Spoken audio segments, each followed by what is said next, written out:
$32 billion. That's how much FTX was worth in January 2022. By November that same year, it was completely worthless, and $8 billion in customer money had simply vanished. This is the story of one of the biggest financial frauds in American history.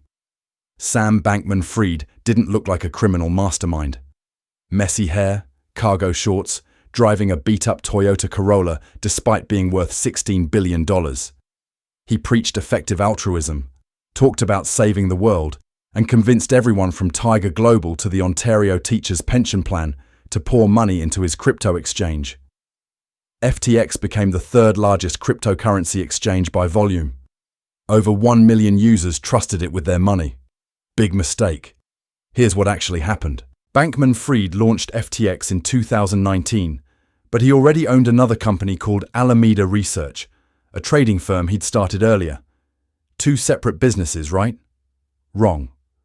From day one, these companies were secretly joined at the hip, and that connection would eventually destroy everything. FTX marketed itself as the safest and easiest way to buy and sell crypto. Their terms of service explicitly stated that customer funds were held separately, protected, untouchable. They promised sophisticated security and transparency. Meanwhile, behind the scenes, Bankman-Fried was running what prosecutors would later call a scheme and artifice to defraud that started the moment FTX opened its doors. The first year alone, FTX generated $20 million in revenue. Not bad for a startup. By 2021, that number exploded to $1.02 billion. The growth was insane. Investors couldn't throw money at them fast enough. SoftBank, Temasek, BlackRock, all writing checks. And why wouldn't they? FTX offered perpetuals, tokenized equity instruments, prediction markets. The platform looked legitimate, professional, cutting edge. But there's a reason Bankman-Fried chose to operate from the Bahamas instead of the United States. Regulatory requirements there were basically non-existent compared to what US authorities demanded. No rigorous financial reporting standards. Limited investor protections. It was the perfect place to build a house of cards without anyone checking the foundation. What made the fraud possible was something Gary Wang, FTX's co-founder and chief technology officer, built into the system. Wang wrote code with a simple instruction. Allow negative equals 0. Sounds technical and harmless. What it actually meant was that Alameda Research could spend FTX customer money without triggering any alarms. The system would just let the balance go negative and keep running. Wang didn't come up with this idea himself. He testified later that Bankman-Fried ordered him to write that code just months after FTX launched. Initially, the stated purpose was so Alameda could buy FTT, FTX's own exchange token. But once that door opened, Alameda started spending on everything. And it never stopped. Think about what this means for a second. You deposit your money into what you believe is a secure crypto exchange. You think it's sitting there, safe, ready whenever you want to withdraw it. Instead, it's being funneled to a separate trading firm to cover their risky bets. You have no idea. Nobody has any idea. The line of credit Wang gave Alameda started at $1 billion. He picked that number because he thought it was so high it would never be hit. Guess what happened? Bankman-Fried kept telling Wang to increase it. 1 billion became 5 billion, then 10, then higher and higher until it reached $65 billion. 65 billion. That's not a line of credit. That's unlimited access to other people's money. Caroline Ellison ran Alameda Research and was also dating Bankman-Fried. She later testified that Alameda routinely used a few $1 billion from FTX customer accounts, treating it like their personal piggy bank. When Alameda needed to provide market-making functions for new tokens listed on FTX, they used customer funds. When Alameda's trades went bad, they used customer funds to cover the losses. Everything ran on customer funds. In May and June of 2022, Alameda suffered serious losses. The solution?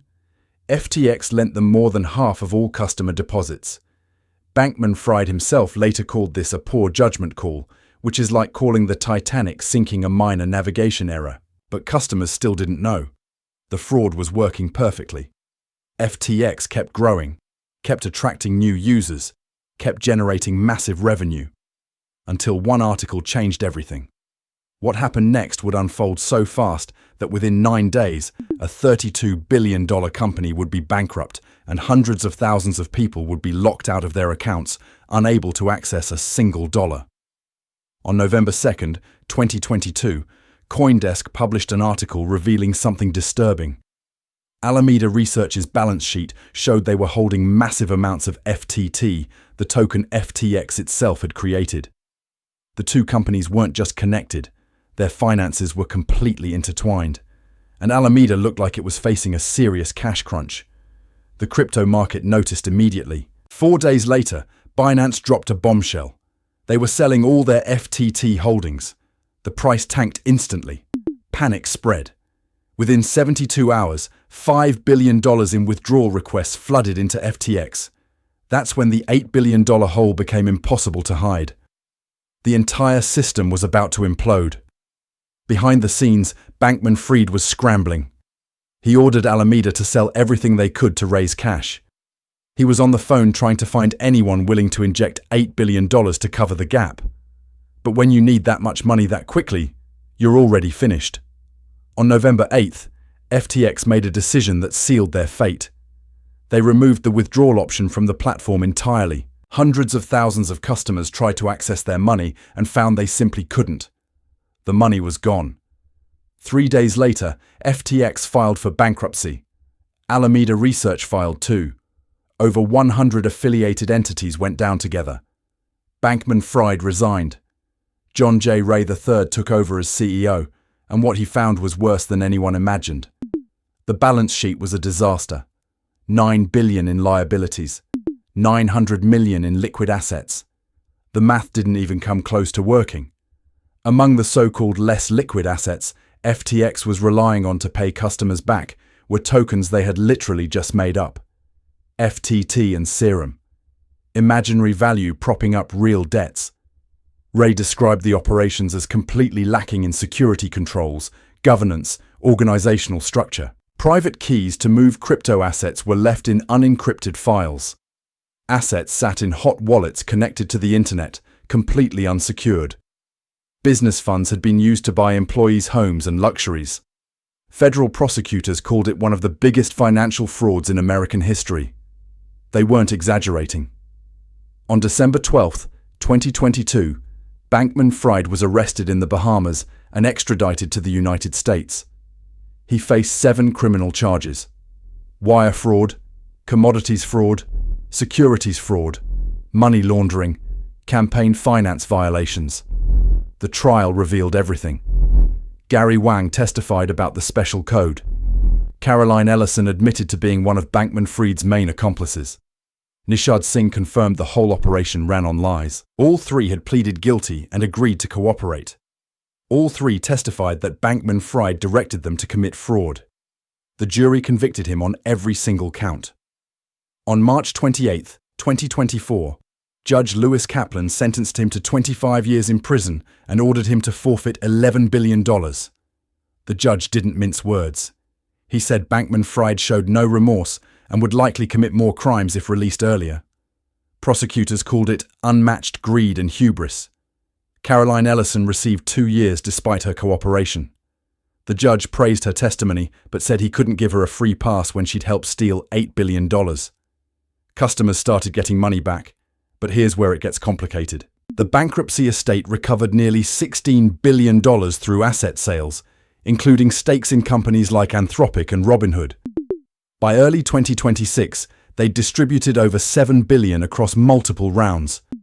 98% of creditors received 119% of their claims. Sounds good, right? Except those claims were valued at November 2022 prices. If you had Bitcoin on FTX when it collapsed, you got paid back what that Bitcoin was worth in November 2022. Not what it's worth now. Crypto prices went up significantly after the collapse. Some customers technically got their money back, but still lost out on massive gains they would have had if they'd just kept their crypto. The ripple effects hit the entire industry. Bitcoin dropped to its lowest level in 2 years. BlockFi suspended operations. Genesis halted withdrawals. Gemini paused their earn program. Institutional investors like Tiger Global, Ontario Teachers Pension Plan, SoftBank, and Sequoia lost billions on their FTX stakes. Multiple other exchanges filed for bankruptcy in the following months. The whole ecosystem was shaken. Bankman-Fried hasn't given up. From prison, he filed for a new trial in February 2026, pointing to 3 witnesses he claimed would change everything. The judge denied it in April, calling his arguments baseless and noting he could have called those witnesses during the original trial. The court pointed out something else. Before his indictment, Bankman-Fried had written a detailed PR playbook for rehabilitating his image. Media blitz, social media posts, major outlet appearances. He'd followed that script from behind bars. The new trial motion was just the latest move in that campaign. He's serving 25 years, and the judge made it clear why. Let him out early, and there's a real risk he'll do it all over again. November 2nd to November 11th, 2022. 9 days. That's all it took for a $32 billion empire to completely disintegrate. $8 billion in customer funds gone. 1 million users locked out of their accounts. The 3rd largest crypto exchange in the world reduced to rubble. Sam Bankman-Fried built FTX on a foundation of lies from the very first day. The allow negative equals 0 code. The unlimited line of credit to Alameda. The commingled customer funds used for risky trades, real estate purchases, and political donations. Every promise of safety and security was a deliberate fabrication designed to keep the money flowing in while he drained it out the back door. The 25-year prison sentence isn't just about punishing past crimes. Judge Kaplan saw what everyone else saw. No remorse, no accountability, just excuses and image rehabilitation attempts. Even from behind bars, Bankman-Fried is still trying to rewrite the narrative, still trying to convince people he's the victim. The judge knew that someone who shows zero understanding of what they did wrong will absolutely do it again if given the chance. Customers are getting repaid, but many still feel cheated because they're receiving 2022 valuations while watching crypto prices soar. The institutional investors who threw billions at FTX learned an expensive lesson about due diligence. The entire crypto industry faced a reckoning about